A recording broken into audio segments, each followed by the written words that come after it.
हौखिबा September की तांग मापन मी कुंगना ताबा residential area ओइबा कतार की कोनुंग दोहा इजराइल ना एयर स्ट्राइक अमा चथरगा अटैक तौरखी। इजराइल की स्ट्राइक अदु कतार द लैबा हमास की सीनियर पॉलिटिकल लीडर खरदा अतमनना टारगेट तौरकपनी हाइरी। अटैक अदुदा लोअर रैंकिंग द लैबा हमास की मेंबर मंगा दी हाथ की हाइरी अदुगा सीनियर ओइबा हमास की लीडर सिंह दी हाथ पंगम हौद्रे। अदुबु इजराइल की स्ट्राइक अदुदा कतार की सिक्योरिटी ऑफिसर अमदी सीखिबने। निंगसिंग बयाबदी सेप्टेम्बर की तांग मापन द कतार की कैपिटल दोहा द हमास की लुचिंगबा मंगा याउना हौजिक हमास अमसुंग इजराइल की मरक्ता सुकनरिबा लान असिबु लोइसिनबगिदमक्ता मसिगी पांदमदा मिफम अमा पांगथोक्तुना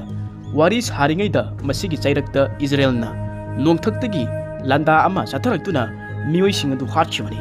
नकल अमरमदसु हमास अमसुंग इजराइल की मरक्ता सुकनरिबा लान असिबु लोइसिनबा होनबदा कतार हारिबा लैबाक असिना अचौबा थौदांग अमा लौदुना ngasi फावबदा नाकोइनना हमास अमसुंग इजराइल की मरक्ता यासिनबा अमा पुरकनबा होनबदा मेडिएटर अमा ओइरगा लाखिबनी। ममांगदा यूएसए ना हमास अमसुंग इजराइल की मरक्ता सुकनरिबा लान असि लेपनबगी वाफम अमा फोंदोखरबा मतुंगदा कतारनसु यूएसए की वाफमसिंग अदुबु सौगत्तुना उखटनरिबा अनिगी मरक्ता इंग तप्पा अमा पुरकनबा अचौबा थौदांग अमा लौरगा लाखिबनी। मतौ असुम तौना इजराइलना कतार की कोनुंग दोहादा एयर स्ट्राइक चथदुना अटैक एक तौखिबदगी मसिगी मतुंग तरकपदा इस्लामिक स्टेट सिंग अमदी अरब लेबाक सिंगना यानिंगदबा अमदी पेनदबा फोंदोक्तुना कतार की कोनुंग दोहादा सेप्टेम्बर की तांग 15 इमरजेंसी मीटिंग अमा पांगथोक्तुना तोंगान-तोंगानबा वारेप कया अमासु लौखरे। अटैक असिगी मतुंगदा अरब की कंट्री सिंग हाइबदी Saudi Arabia, UAE, Egypt, Qatar, Kuwait अमसुंग इस्लामिक कंट्री सिंग टर्की, ईरान, पाकिस्तान सिंगबा लैबाक सिंग असिना असुकी मतिक यामना साउखी अमदी हाइरिबा मसिगी अटैक असिना मरम ओइरगा कतारदा तसेंगना निंगबा काहेनबा हाइबदु ओहेल्ले हाइना फोंदोखी। मरम असिना अरब कंट्री सिंग अमदी इस्लामिक स्टेट की लैबाक कया अमा पुलप पुनसिलगा कतार की कोनुंग दोहादा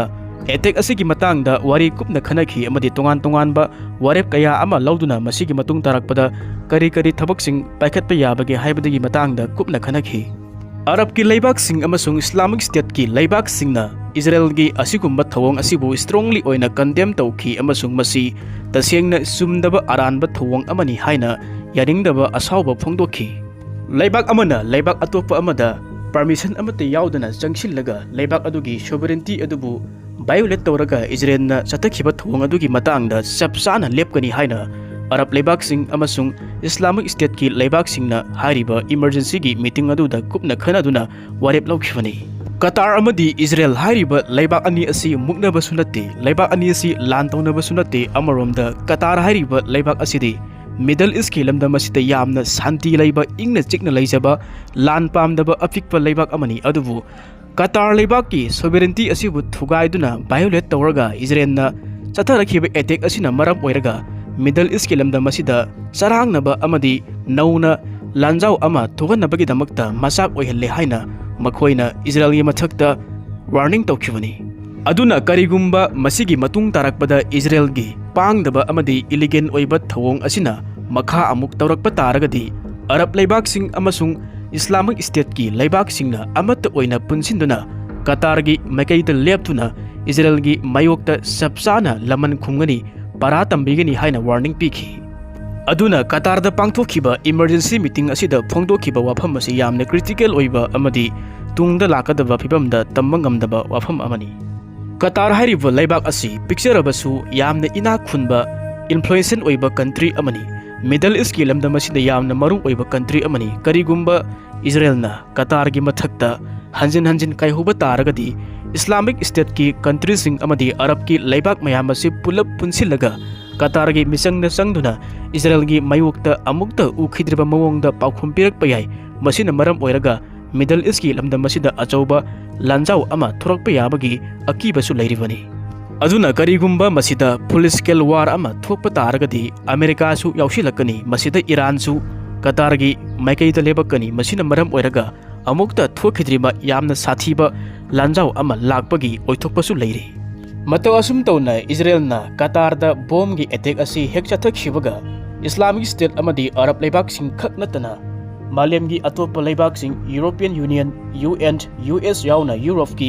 लेबाकसिंगनसु अकनबा मवोंगदा फामदबा यानिंगदबसु फोंगतोकपा लेख्रबनी मसिगी मतंग असिदा इजरायलना कतारगी कोनुंग दोहादा बॉम्बगी अटैक चथरखिबा असिबु टेररिज्मगी थवोंग अमनी हाइदुना मालेमगी तोंगान तोंगानबा लेबाकसिंगदा मरु ओइना US की मपांग ओइमिनरिबा लेबाकसिंग अदुना इजरायलदा मिसंग संगदनबा टेररिज्मगी थवोंग असिबु चपचाना थेंगदमिनसि हाइदुना कतारगी माइकैदगी अपील तौखी नकल अमरोमदा अरब लेबाकसिंग अमदी इस्लामिक स्टेट की लेबाक मयाम पुलप पुनसिंदुना कतारगी कोनुंग दोहादा पांगथोखिबा इमरजेंसी मीटिंग अदुदा तोंगान तोंगानबा वारेप कया अमा लौदुना मखोय मयाम असिना अपुनबगी सक्तम अमा उतनबा होनबा तारगसु हौजिमक गाजा स्ट्रिपता इजरायलना चथरिबा ऑपरेशन असि थिंगनबगी उपायदि अमता लेबदी उद्री निंगसिंग याबदी इंग कुमजा 2023 की अक्टोबर की तांग तरेता पैलेस्टाइनियन टेररिस्ट ग्रुप अमनी हाइनरिबा हमासना इजरायलदा यामना तमथिबा अटैक अमा तौखिबदगी इजरायली फोर्सेसना गाजा स्ट्रिपता ममांगदा अमुक्ता उखिद्रिबा मवोंगदा ऑपरेशन चथबदा नतना हमास यावबा ईरान लुचिंगबा एक्सिस ऑफ रेजिस्टेंस की मेंबरसिंग अमदी ग्रुपसिंग अमसुंग मखोइबु योखलिबा लेबाकसिंगदा मथंग मथंग खुद थारी असुमना इजरायलगी मिलिटरीना ईरान लेबनन सीरिया जेमेन अदुगा हौजिकना कतारदा खुद थाब हौरिबा असिनी इजरायलगी मथंगी टारगेट असि टर्की ओइरकदरा हाइनसु हौजिक कन्ना चिंगनरी मतौ असुम तौना इजरायलगी असिगुमलबा थवोंगसिंग असिदा मालेमगी मुस्लिमगी लेबाकसिंग असि इजरायलदा यामना साथीना सौनिंगबा फावबा तारगसु मखोइना तौबा ngambadi amata leitri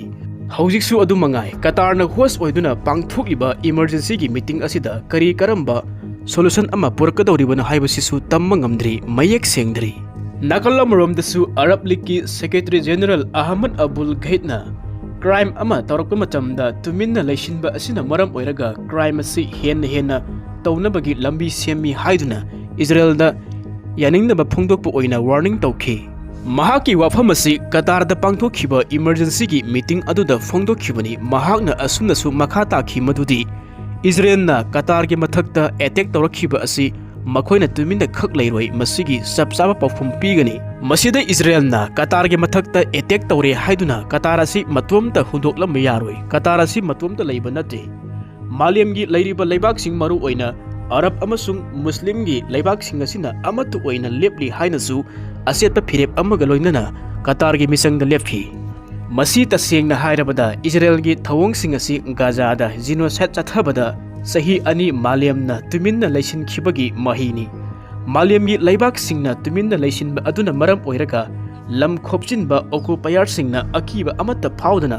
थबकसिंग असि मखाताना अदुमक तौखिगनी हाइनसु फोंदोखिबासिनी मसिगी मतंग असिदा कतारना हाइरिबना इंटरनेशनल कम्युनिटीना वाना अमा ngang अमसुंग थबकना अमा तौबा असि खुदक्ता लेपनबा अदुगा इजरायल हाइरिबा लेबाक असिना महाकना तौखिबा क्राइम खुदिमक असि सैराक पीबा अमसुंग इजरायलना अखोइगी इसिल इनाव ओइबा पैलेस्टाइनियन सिंग असिबु मुथतनबा खोटनरिबा लान असि करी अमता कानबा फंगलोय हाइबसि इजरायलना खंग मथौ ताइ हाइनसु कतारना इजरायलदा वार्निंग पिखि नकल अमरोमदा हंदक इजरायलना कतारदा अटैक तौरखिबा असिगी मतंगदा UN ह्यूमन राइट्स काउंसिलना खनगदौरी मसी पाकिस्तान अमसुंग कुवैतना ऑर्गेनाइजेशन ऑफ इस्लामिक कोऑपरेशन की महुत सिंदुना इजरायलना कतारदा लांदा अमा चथरिबा असिगी मतंगदा UN ह्यूमन राइट्स की मिफम अमा पांगथोकनबा वाफम असि फुखलखिबनी कतारदा बॉम्बगी लांदा असि चथखिबा अदुदा हमास की मियोय मंगा हातखिबबु मालेमगी लुचिंगबा कया अमना यानिंगदबा वाफम कया अमा फोंदोकपगा इरोइनना बॉम्बगी लांदा असि चथखिबा इजरायलगी मपांग ओइरिबा अमेरिका बसु अकनबा मवोंगदा कंडेम तौखि मतौ असुम तौना अरब की लेबाकसिंग अमसुंग इस्लामिक स्टेट की लेबाकसिंगना कतारगी दोहादा इमरजेंसी की मीटिंग अमा पांगथोखरबा मतुंगदा इजरायलगी कीनिंगाय ओइरबा थवोंगसिंग असिगी मतंगदा UN ह्यूमन राइट्स काउंसिलना कुपना खननबगिदमक्ता अकनबा वाफम कया अमा थांगलखिबदगी ह्यूमन राइट्स काउंसिलना खुदक्की ओइबा मिफम अमा पांगथोकनबा लाउथोखिबनी पांगथोकदोरिबा खुदक्की ओइबा मीटिंग असि UN ह्यूमन राइट्स काउंसिल की 10 सुबा मिफमसु ओइगदोरिबनी असुमना इजरायलना कतारदा अटैक हेक तौखिबदगी मिडल ईस्ट की रीजन असिदा सरांगनबा लाकपा मसिगी मतुंग तारकपदा फुल स्केल वार अमा लाकतरा हाइनसु सिग्नतबा नते ꯃꯁꯤꯒꯤ ꯃꯇꯨꯡ ꯇꯥꯔꯛꯄꯗ ꯀꯔꯤ ꯀꯔꯤ ꯑꯣꯏꯔꯛꯄ ꯌꯥꯕꯅꯣ ꯍꯥꯏꯕꯗꯨꯁꯨ ꯌꯦꯡꯃꯤꯟꯅꯁꯤ꯫